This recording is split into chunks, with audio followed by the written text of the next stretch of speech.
Okay, session is open for questions. Maybe I'll start while people are coming up. So a couple provocative abstracts, a few for each of you. I'll just start with Raman. So I thought I get where Speckler's group is coming from. He means well. He wants to screen and find Barrett's in people with GERD and without, and he wants to prevent cancer. We all do. But I think there's some unintended consequences of trying to say we should start looking at biopsying normal appearing EGJs. And I think there's a lot of evidence from before, and maybe we need to revisit it now. And there was a reason that we didn't want to get involved with that. And the main reason is that's a huge population of people who are going to have that. And I think a study like that, which is a single center or single group's retrospective experience, is open to so many forms of bias, most importantly, selection bias. So there was a reason that some guy, knowing, or girl, that woman, knows that this is a normal looking, supposedly EGJ, and yet they took a biopsy for Barrett's, and they found dysplasia at a rate that was higher than in an actual Barrett segment. So I think you got to take that with a grain of salt. I think they saw something, there was a reason, there were other things going on, and we already know that we're so bad with all of us, myself included, with getting the landmarks right, with doing it every time, with doing the PRAG classification. So I think it's really problematic, and I just wanted to get your thoughts on that as well. Yeah, I completely agree, because this is all stuff that happened 10 years ago. Why did you biopsy this and not another one, right? And was it truly a random biopsy or not? And of course, we know that this is an area that could have also, reflux changes as well, which could mimic the low-grade dysplasia or indefinite for dysplasia. So, do we downstage that with expert review? So I totally agree. There's a lot of, but it is an interesting food for thought, because Stu is definitely on the march on this issue. So, so something to think about. But I agree with you that in general, it does seem to open up Pandora's box a bit. So I think we have to be careful. Yes. Chuck. Dr. Lee, a quick question, and that is her comment. It's good to know that 20 people aren't crazy when they tell you you have swallowing problems.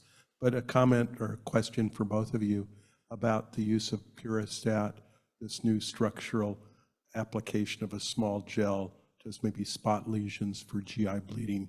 Do you consider that a useful adjunct, or have any of you used it? I don't have any experience with that. Yeah, I don't have, I know what Puristat is, and I think the interesting thing about that is it's also being prophylactically used in a lot of, mucosal resections. And so we're in an interesting period where, when you get into that $500 spot where you're talking about 4 clips, whereas should I use X-Tac, or should I use 2 Mantis, or should I use a gel, right? So they're all kind of in that zone. And so which one should you use when? So, Puristat's nice in that it's super easy to apply. It takes like less than a minute, and you can do irregular shaped things. But I think some comparative head-to-head stuff is definitely warranted. It's not cheap. Second microphone. Yes, question regarding four-quadrant biopsies of Barrett's.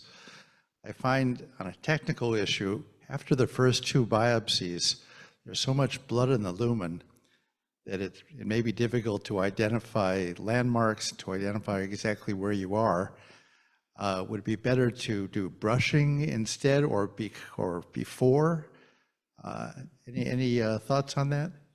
Great question, and you actually, perfect advertisement for this trial. So there is a huge trial called the SWAT-BE trial run by Sachin Wani at the University of Colorado, 2,000 patients, 25 centers, that is comparing brushing versus biopsy, randomized order. So to kind of answer your also question, is one to get to see if brushing can replace biopsy. Right now, the data on the Watts is that it's an adjunctive technique, which means you still find additional dysplasia when you take random biopsies versus using it alone. So you can only use it in conjunction with, not in lieu of. This study is going to help determine, whether it can be used in lieu of. One way to kind of just with the 4-quadrant biopsies is just start distal to proximal, because obviously if you start at the top, you get the blood all of them down. So I usually start bottom and then come up, and that way at least you have a little bit of a margin of cleanliness at the top. Thank you. Oh, I got a question. How good is cytology for that, or cytopathology for determining dysplasia? You mean Like, do you ever- biomarkers? The 3D, the brush? Yeah. Do you ever get any pushback from? I mean, it seems like so many times we Talking get about these. Watts or cytology, Pierce? Just in terms of the adequacy of that, it's Using the brush, I mean, it seems like you get so much pushback from cytopathologists. I don't know, maybe it's institutional. yeah, it's it's a little bit stiffer brush, and so you can actually Yeah. get some fair amount of cellularity. Like I said, we do right now. We're using it as part of the trial, so we do both. We still have our path, but we do the brushings. But I do think that they do provide pretty good cellularity when appropriate technique is used. Yes. There have been a few studies now that have shown an increased risk of gastric carcinoma when long-term PPI or vonaprazan are given to patients that have previously had HP eradicated. The numbers are small, but they do appear to be dose-related and increase with time. Are these numbers enough to deter you from using those agents in those patients? Not me.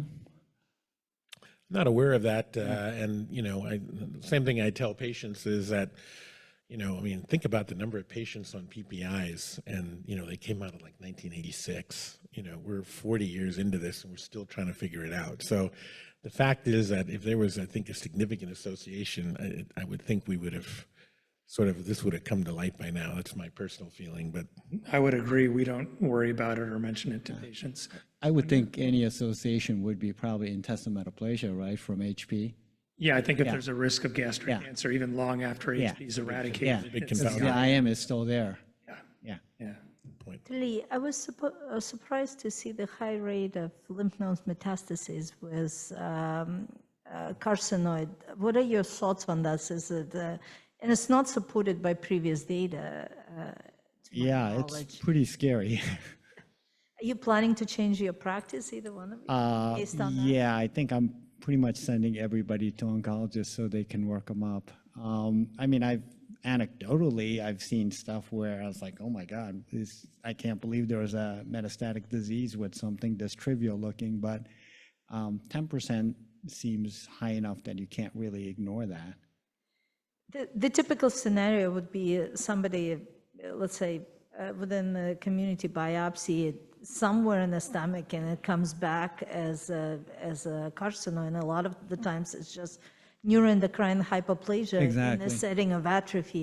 If Exactly. we're changing practice on all of them, that is scary too. So Yeah, that- exactly. I mean, if you do a surveillance run with multiple biopsies in someone who's got autoimmune metaplastic atrophic gastritis, exactly. you'll see linear neuroendocrine hyperplasia throughout, and then you'll see little clusters that the pathologist will call a carcinoid Right. tumor, low grade, whatever. Right, exactly. And the teaching's always been take out the visible lesions and then do surveillance. Yeah. This is, I mean, that was my second abstract where I'm like, this does not make sense. And Yeah. and duodenal, carcinoid's less common, but still you see them, and less than a centimeter, you take them out and you surveil. But to think that you're missing it in the lymph nodes 6 or 10% of the time is, I would want to see more on that. Yeah.